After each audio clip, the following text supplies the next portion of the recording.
Good evening, everyone. Wonderful week. Purim is coming. We're going to be learning Sipurei Maisis today. Maisa Mechiger. I sent you the text last time. I hope that you kept it, that you downloaded it. You can look in your email, the text of Sipurei Maisis. So let's just, something. Let me just try to see if I can just bring it up very quickly so we can sort of get a little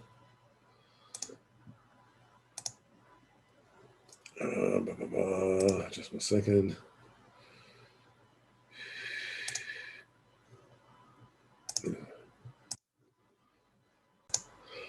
Okay, so let me share with you the screen for a minute. We can take a look at the text that we are holding it right now. So we said that the cripple took himself a wagon, money. He took a Naaman and Balagala, and the Balagala and the Naaman left him when the robbers fell upon them. And he says, V'aben anal, and this, the cripple, calls the man shayalo amachal shalakach mibeisai, as long as he had the sustenance, the food he took from his house. Lechem yavesh shaya ba'agala, dry food that was in the wagon. Shikorim sucharis, this is the kind of food that travelers used to take with them when used to travel by wagons for days and weeks at a time. So then when it ended, didn't have what to eat, he contemplated by himself, what should I do? And he threw himself off the wagon to eat weeds, to eat, grass. And he would sleep alone in the field. And he was very scared. And he lost all his abilities, all his capabilities. He couldn't even stand. Only just to crawl. And he would eat the grass around him. As long as he could just reach out and eat, he would eat it.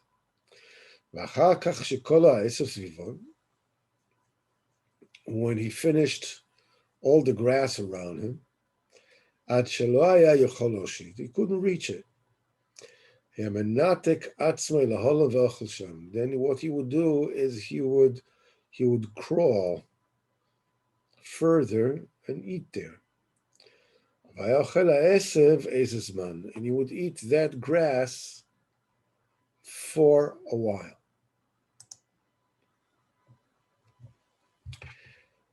So what we are seeing over here is, obviously, all this is a mashal for Avodas Hashem. And it is the derech of the Samach Mem, that before you actually start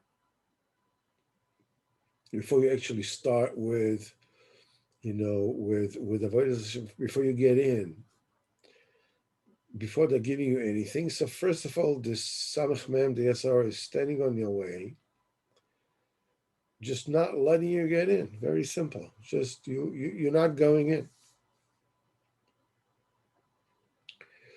And it takes a great amount of determination, of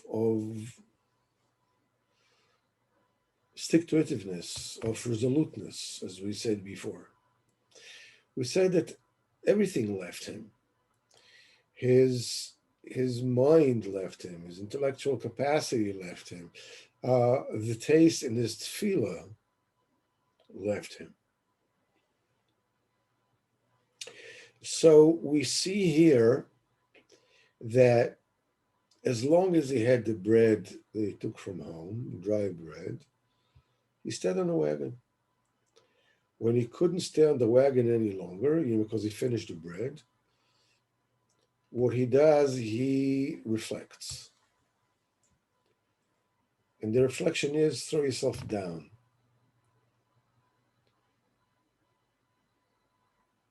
Give up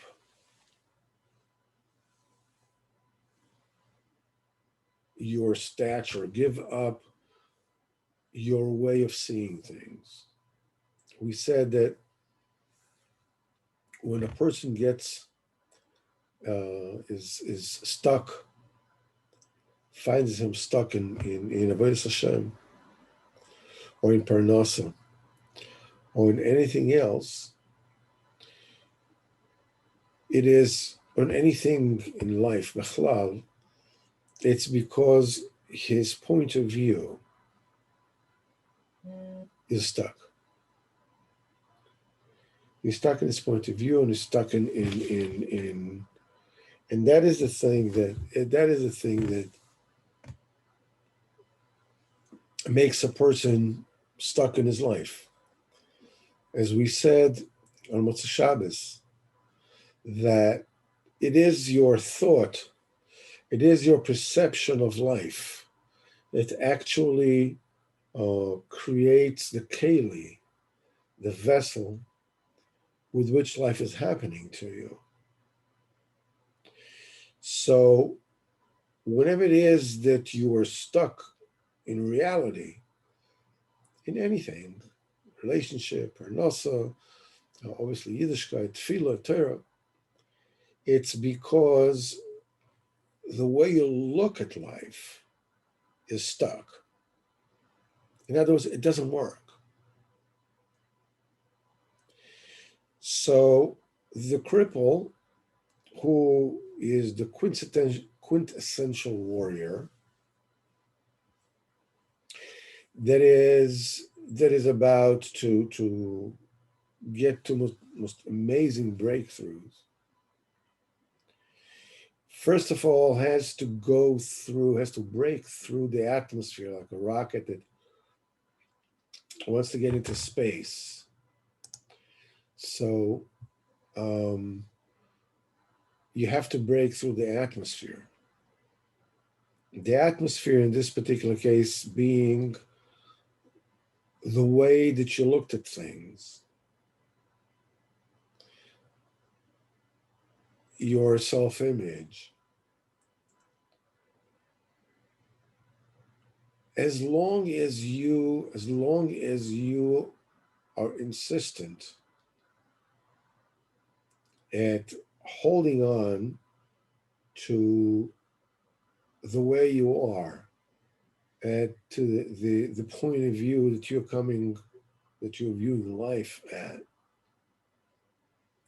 your perspective, as it were, you'll be stuck.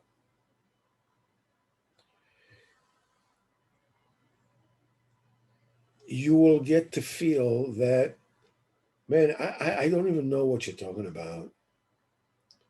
I mean, look, it's reality. You're telling me to make parnasa. There's no work. I can't find a job. Or I don't have shalom bayis. It's because, my wife is being totally unreasonable. Yeah, you can say whatever things you want to say, all this beautiful talk that you talk about shalom bayis. But if you would have known my wife, you would talk differently.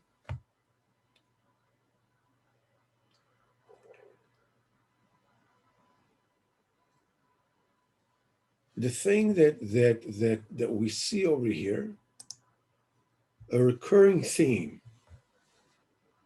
is whenever it is that The cripple meets a new challenge. The first thing he does is he stops and he reflects. B'yashav daita.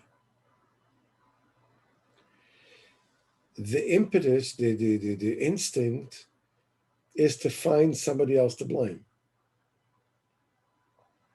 I'm the victim of circumstance. My wife is totally crazy, you know? I'm just like, forget about it. But the cripple, who is the winner, he's the quintessential winner. The first thing when he meets a stuckedness, that's it, he can't move. He sits and he reflects. What am I missing here? As we said on Motzei Shabbos, what is the headline that's governing my life right now? And what should it be? So the cripple throws himself off the wagon. The wagon represents here the way I see myself. I cherish my own fears. I cherish my whatever fortified position that I have arranged for myself, as it were. As a kid, just a kind of armor that I've created for myself so I could cope with life. And now it doesn't work anymore. Truth be told, it never did work. But it saved me from pain for a long while. But then as I grew and the demands of my life grew, what worked for a 7-year-old, a 10-year-old, a 14-year-old doesn't work anymore. But we are reluctant to give it up. So the cripple, first of all, who is the winner? He is the big winner. He's the real winner. What we are learning over here, and the message from Cripple is how to be a winner. So the first thing in being a winner is to accept that you're a cripple. It's okay. Any kind of situation in life, in Shalom Bayis, in Parnasa, in Avodas Hashem, starts with acceptance.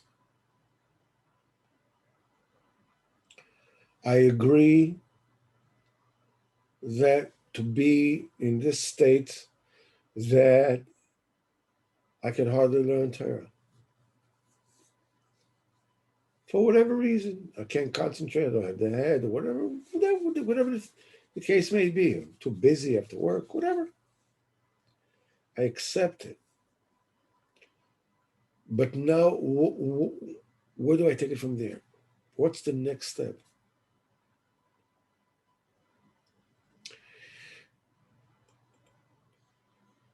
The cripple, he sees that he had bread, he had whatever chayas he had from before. He had the things that he already brought. We're all, Baruch Hashem, Balei Tshuva, from people, whatever it is, that there's a certain amount of sustenance. We have packaged lunch, we have sandwiches that we packed from home.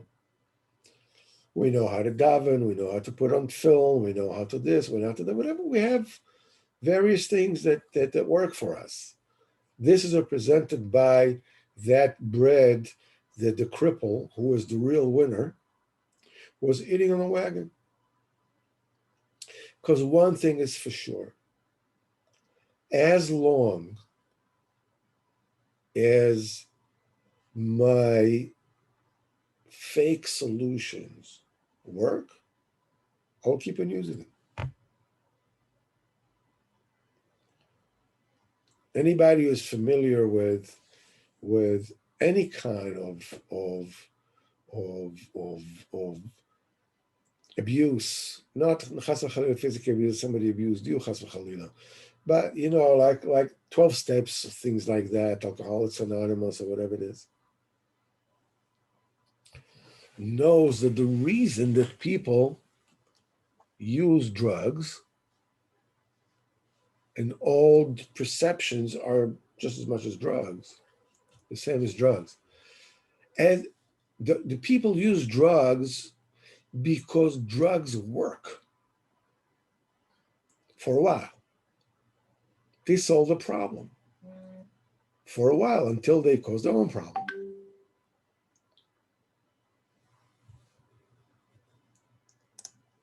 Only just somebody is it.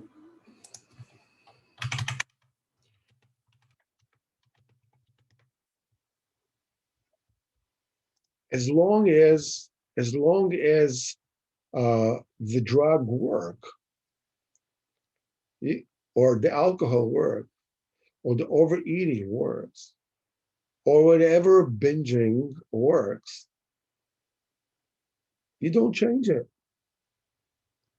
The thing is that the price that you have to pay keeps on growing. At a certain point in time, to use alcohol, drugs, food, whatever, any addiction, is as painful as not using. Using and not using is the same thing, because the drugs don't work anymore, but you can't live without them. Or the overeating doesn't work anymore, but you can't stop it, because those means that were used worked. What does it mean? It dulled the pain. I was, or whoever it is, was in this point of view that reality is extremely painful, and the only thing that I could see is my pain. My pain basically filled the entire reality. So the number one priority was just to kill the pain, just to run away. That's it. And any price was okay, including my own life. Needless to say, my marriage, my relationship, and everything else.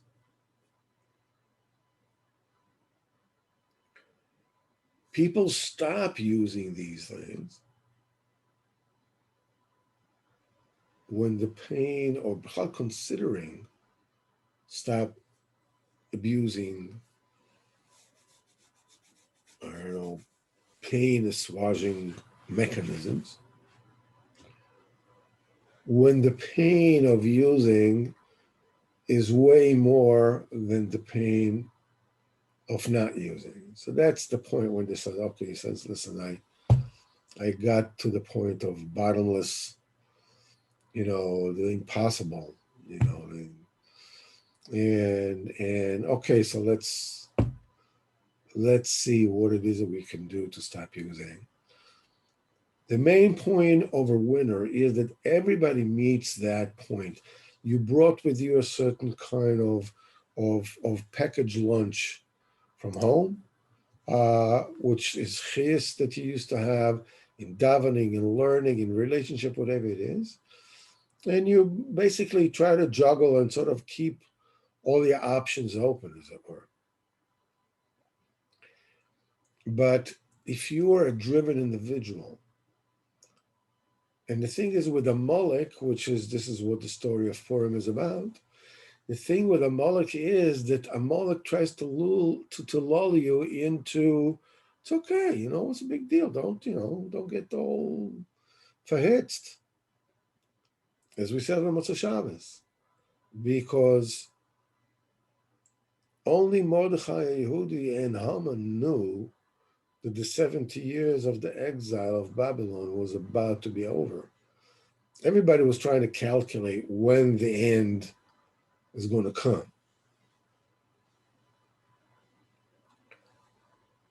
But the only ones who knew for sure were the two master Kabbalists, and that was Mordechai and Haman.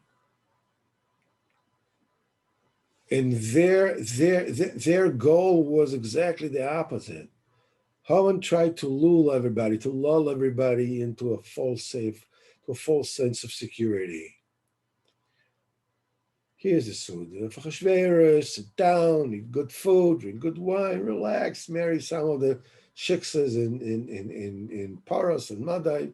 Life is good. That's what Amalek wants to do. Why should I get into Avodas Hashem? Why should I start struggling? Why should I? Life is good. I find myself, like a modus vivendi, like kind of a, the golden way that I can sort of like live with, and that's it.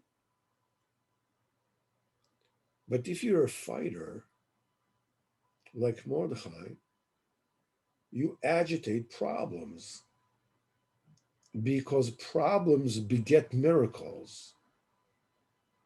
Distress begets Yeshua.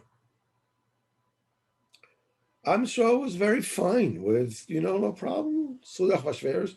Mind you, the whole thing with when did the argument with between Achashverosh and his ministers about who is the most beautiful women in the world.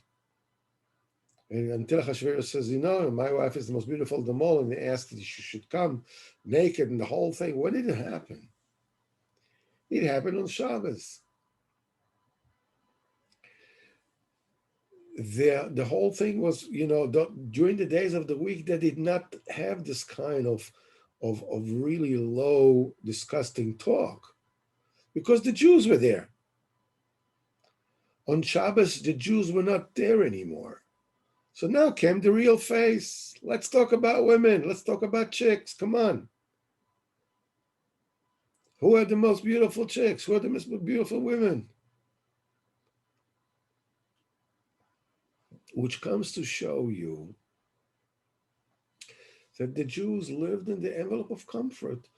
They were not Mechal Shabbos. 6 days they came to the Suda Shabbos. They went home to keep Shabbos. No problem. You can balance between Yiddishkeit and Mordechai said, no way. Haman was happy, no problem. So Mordechai instigates. He does not bow to Haman. That drives Haman crazy. That's it. I'm going to finish with all the Jews. Mordechai is a troublemaker. That's what the Jews at that time said. Mordechai is the troublemaker. He's a troublemaker. Because it's not about living in your envelope of comfort. It's about pushing the limit. It's about forcing the issue. It's about getting things done. It's about creating mayhem that requires you to find a solution. The solution is to scream. So let me just show you the text one more time again.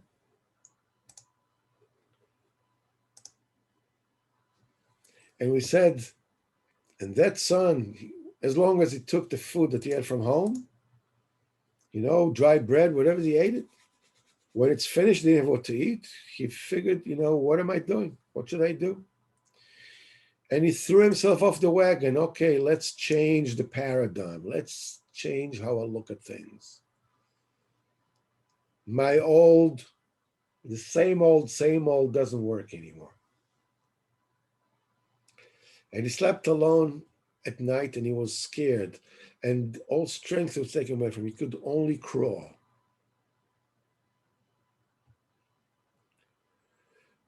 Now he's paying his dues. And what would he do? He started eating the grass around him. The idea is, in Yiddishkeit, is not what don't you have? What do you have? You have grass. You have a tefillah was with taste, without taste. You have Torah, a little bit, 5 minutes here, 5 minutes there. Maybe a sentence here, a pasuk, a word. Bupkis, you're just eating grass. And even here, it starts with agreeing to subject myself to the indignity of throwing myself off the wagon. I'm not this big, who knows what, whatever it is, I go down. I throw myself down and I eat grass. It's okay. And what happens when the grass finishes? So he pushed himself forward. He made some kind of an effort. Find yourself with Nekudas Tevis. And with this, he was Mechai himself. When the grass around him would end, he would move forward and ate somewhere else. In other words, when he felt that he is starting to weaken, that he is losing the mitzvahs or the things that he used to do before, he can't reach for it anymore. He can't reach it anymore. The answer is change something. Do something small. Learn something. Daven something. With this, you will be rescued. Don't give up. Don't give up. Because the hardest test of all, really, is not when you're learning a lot, when you're davening a lot, and all these things. The hardest test of all is when, to be stubborn and to hold on. The secret of Yiddishkeit is holding on. Don't let your own situation make you desperate. And it is because of that, this kind of steadfastness, this kind of resoluteness, what they call in America the stick-to-itiveness, that he brought on, that he finally, when we get to the next stage, he found the diamond, and you will see what kind of diamond it was. The important lesson over here that we need to understand, because you can come and ask, he threw himself on the wagon. What good will it do? He doesn't know what he's going to find on the floor. Maybe the animals are going to eat him or whatever. You see, he was alone at night. He was very scared to the point that he couldn't even talk.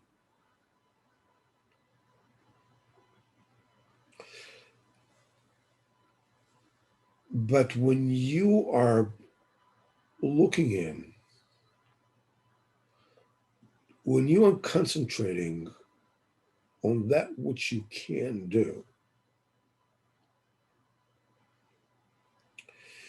you come to realize what it is that the Kadosh Baruch Hu actually wants from you.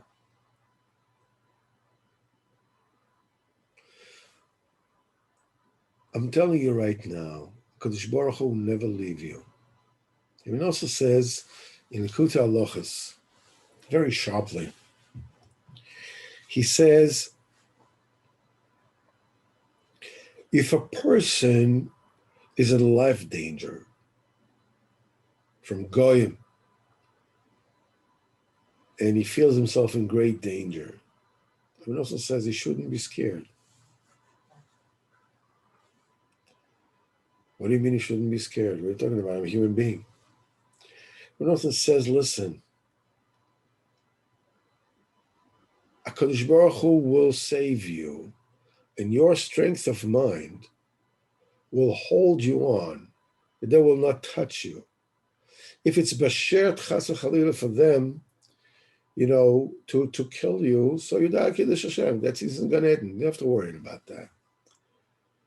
But other than that, if you are strong with your mind, they'll leave you alone. Nobody will touch you. The same thing applies for Shlom Bayis. The same thing applies for Avodas Hashem. The same thing applies for Parnasa. A person can tear his hair out and say, I can't find a job. But when I rest on HaKadosh Baruch Hu, it's not my job to get a job. It's my job to look for one. That's it. That's the shtalos that I'm supposed to make. Parnasa comes from HaKadosh Baruch Hu. The money will come from him. But how do I know which way to find the job? You don't. So what do you want me to do? What I want you to do is I want you to look for where it makes sense for you to look. That's it. No more. When Hashem will give you, He will give you from somewhere that you have never, ever imagined. It will come from there. Wow. Suddenly, out of the blue, boom, comes a Yeshua.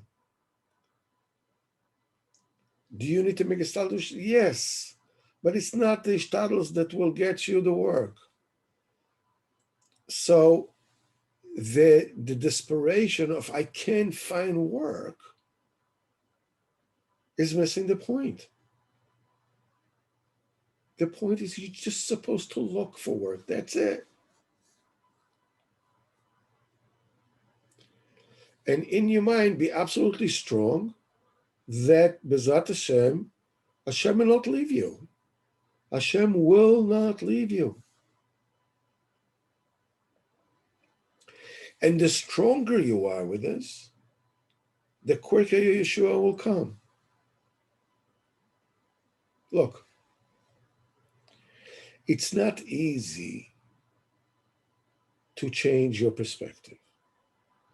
In fact, it's probably the hardest thing in life. But when you are in straits, in distress, and you realize that you're in trouble, and you realize that it's because of your perspective, even if you can't change it yet, you do whatever it is that you can. Yeah, but is that good enough? It doesn't matter whether it's good enough or not. Your Yeshua comes from HaKadosh Baruch Hu. I go to shul in the morning. Do you call that davening? That's what I can do. But that's pathetic. And so I'm eating grass. And when I see that suddenly I go back, even this I don't do anymore because of what it's worth anyhow. Okay, so stop moving. Do something new. Do something new. You should know that when you look and see the Sichas Aran, Rabbeinu is full with those little things to do when you get stuck. For instance, Rabbeinu talks about getting up in the morning. So Rabbeinu has a Sicha, he says, listen, how much sleep you had or didn't have, you'll fachashben it later. You'll come to certain, if you need to go back to sleep, you'll go back to sleep later. But when you wake up, when you get out of bed, get up and get out of bed. Well, but that's the real time that I actually want to continue sleeping. That's not what I want to get out of bed.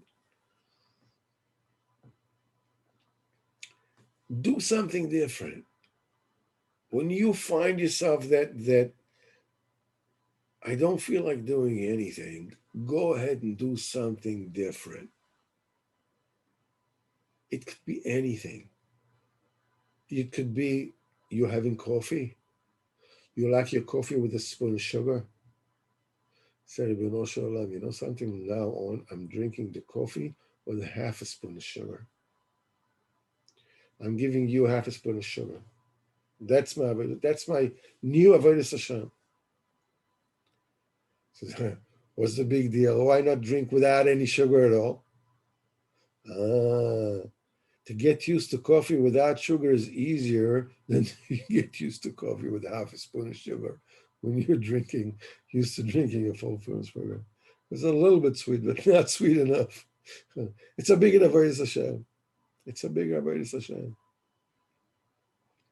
So you change something.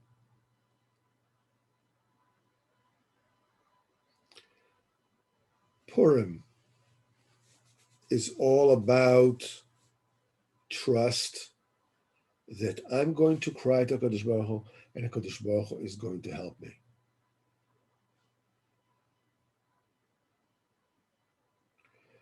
Okay, but what if he doesn't?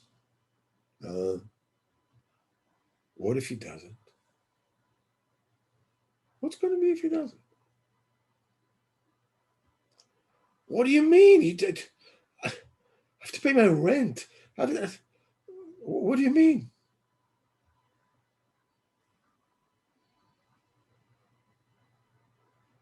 They'll shut off the electricity in my house. What do you mean? Okay. So you'll live with that. It's okay.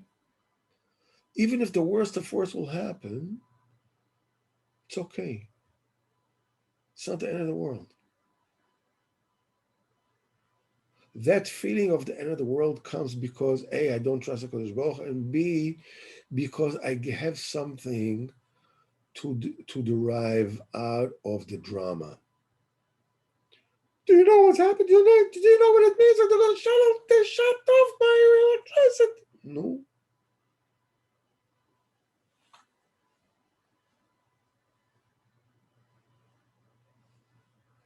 No. Nothing will happen. You'll live, you'll survive. Everything will be okay. When you agree to be the way you are, and you trust that HaKadosh Baruch Hu will give you a solution.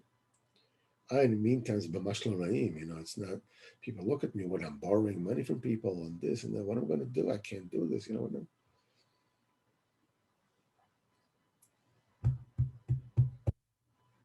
okay.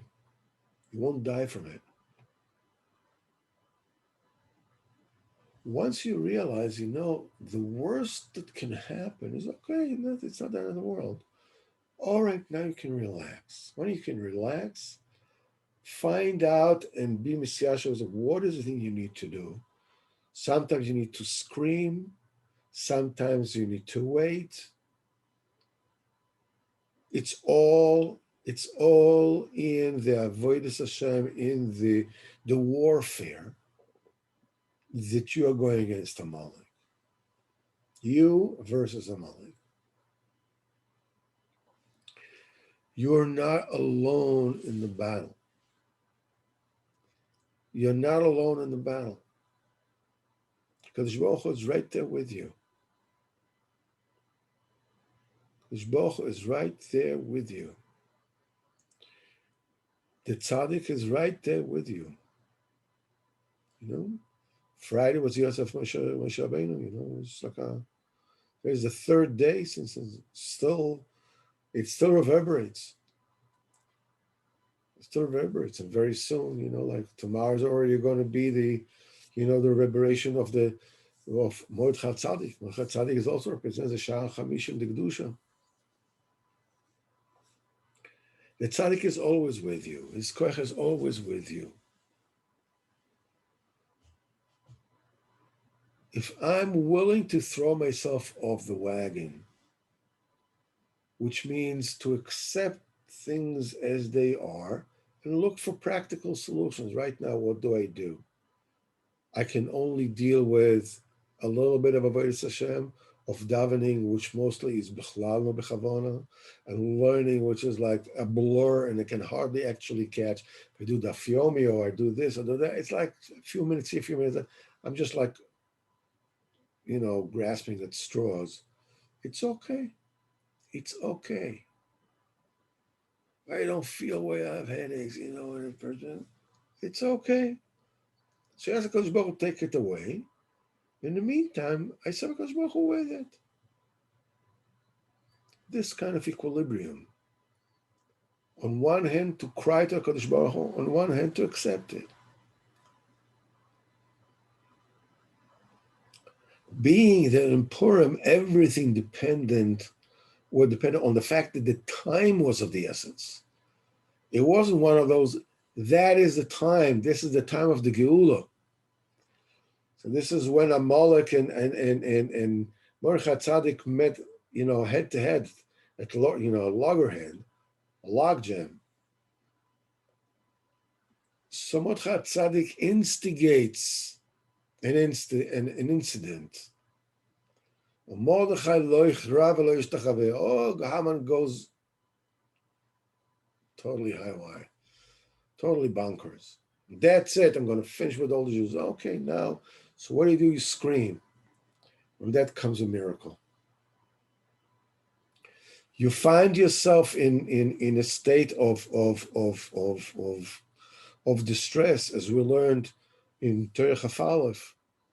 Sometimes there's no moichin in Torah. Sometimes no moichin in Tefillah. Cry out to HaKadosh Baruch Hu. Cry out to HaKadosh Baruch Hu. Tza'oko b'Tefillah, tza'oko b'Torah. In the meantime, you wait. The tzaddik says that now is the time for tzedakah. Now is time for tzedakah. Now it's time to wait. Now it's time to wait. Moshe Rabbeinu says, "Im du l'zus Hashem." Sometimes it's time to wait. Sometimes it's time to cry. But situation is always in control, just not yours. That's it. Because Baruch Hu is right there with you.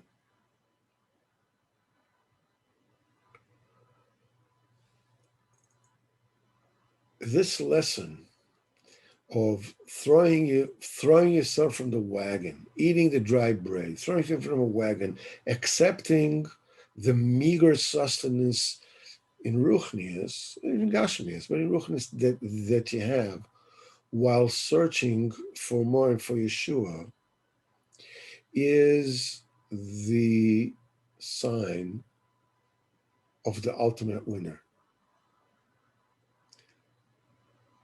The ultimate loser is the one that seeks the envelope of comfort, and when things don't go his way, just to give up and run away. That's it. Leave me alone. It's not for me. It's not for me. Rabbeinu says if you don't want to suffer a little, you end up suffering a lot. It's a very incisive and rather painful insight. We don't want to suffer at all. We don't suffer at all. And for not suffering at all in anything, the Avodas Hashem, Shalom Bayis, and whatever it is,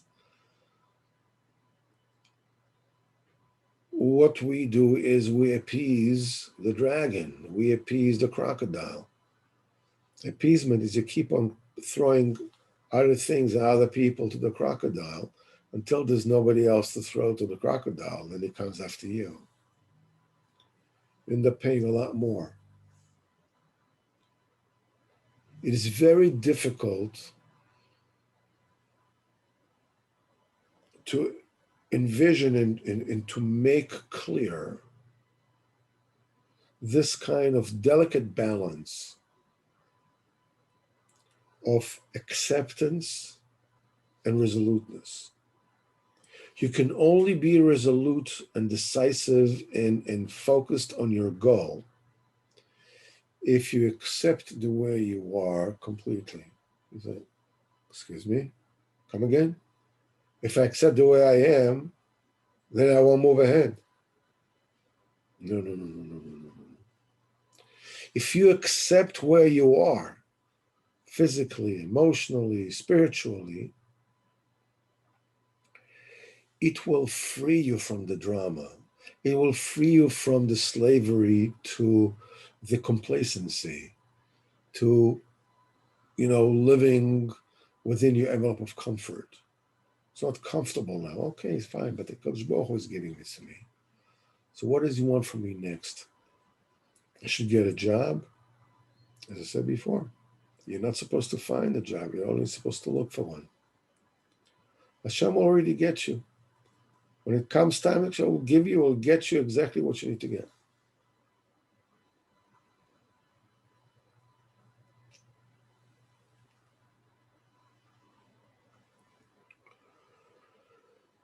The immense Kedusha that is contained within the Megillah, the physical Megillah.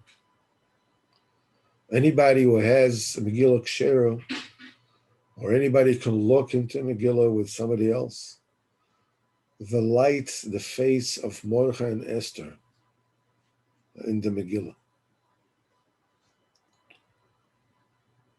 Tremendous koyach. Esther representing the neshama that gets, like the cripple becomes a captive in the Sitra Achra, in the Sitra Achra itself. And Mordechai is the tzaddik.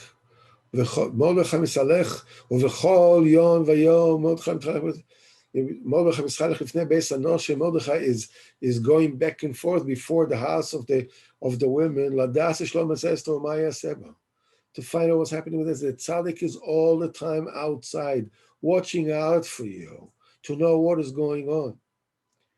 And the Medrash says that the Esther, at the common time, she was Mordechai's wife. What she would do is she would travel, and run out from this and go to Mordechai. The neshama, I'm totally captive in my old habits, in Tuma, in Averis, Shem Yirachem. Yeah, but whenever I have a chance, I go up to my husband, I go up to the tzaddik, I go back to Kodesh Baruch Hu. Yeah, but 99% of the time I'm in Tuma, 1% of the time, yeah, that 1%, that's all that's needed. That's what you need to do.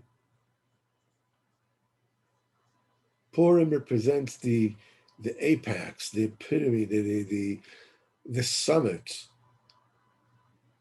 of the Sechel Pchinas Kedem, as we learn in the Kutu Maran, Chove Kedem Satani. You bring the Ochar, you bring the Kava Yasher, you bring your human limited intellect, and you aim it straight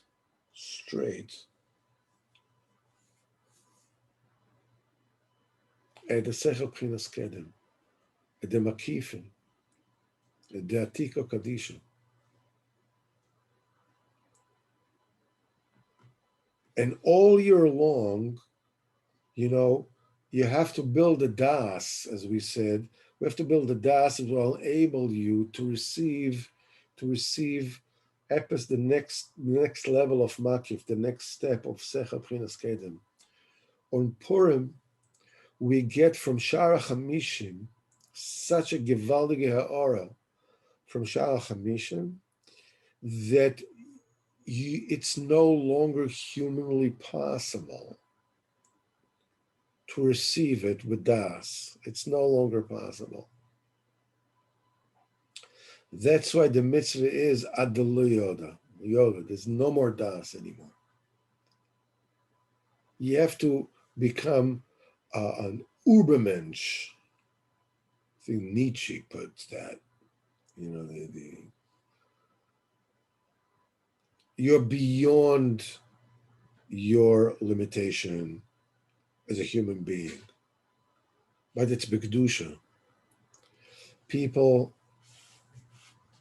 have a habit of letting loose their 5-year-olds with, making shtissim and playing around and just being kids. Listen, you have to be down the kafskos. People didn't have enough toys when they were kids. I don't know what the story is. But that's not what Purim is about. Purim is about kol ha-poshet yad noistim lo. Whatever you're asking, you're going to be given. Reach out to HaKadosh Baruch Hu. Anshe Shlomeinu. I know my son is telling me that every year this is what he's doing. On Purim night, you don't go, painting the town red. You go, you hear the Megillah, you eat something. If you want to drink a little wine, just a tiny bit, fine. And you go to sleep immediately. You wake up chatzos. At least one day a year, wake up chatzos. If you can go to the field, bevakasha. If you're doing it in a place in your house, bevakasha. Find yourself an hour, and in that particular hour, what you do is you go to HaKadosh Baruch Hu and you talk to him. And if you can't talk, you cry. You force yourself to talk. That night, this is the time that this is the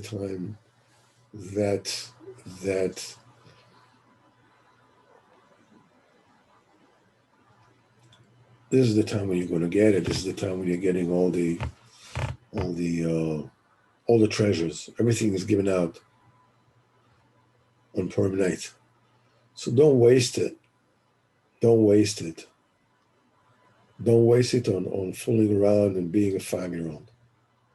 So it's tremendous kedusha to be gotten. There's a sicha. It was recorded and then it was annotated between Reb Shmuel Shapira, Zecher Tzaddik Livrocha, and Rabbi Yitzchak Bender, Zecher Tzaddik Livrocha. Now, Reb Shmuel Shapira would not talk. He wasn't a talker. He wasn't somebody who spoke. But in Purim, he got drunk. In Breslov, they get drunk. I mean, drunk. If you can, you do it, And kipshutai, Adelor da kipshutai. Ad Kekar, Shmuel Shapira said it is a shtickl raya. What's the idea? What's the idea of getting, drunk until you're, lying on the floor under the table? He says because the gzera on the Jews in Yerushalayim, in Shushan was, they should all be killed. So therefore, he says we're getting drunk until we're yellow-faced, we're green, lying under the table as if we died. But anyhow, the whole sikha, you could see what does it mean, holy people, when they drink. The shtir shel mitzvah, shikrus shel mitzvah. The whole sikha was just the tachlis.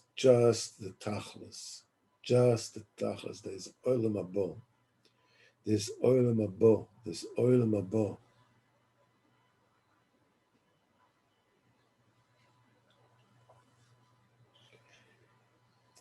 We have a new guest with her, Zach from England, who basically came at the very end of the shir. B'ezrat Hashem, I hope, it's my fault that I just invited you at the very last moment.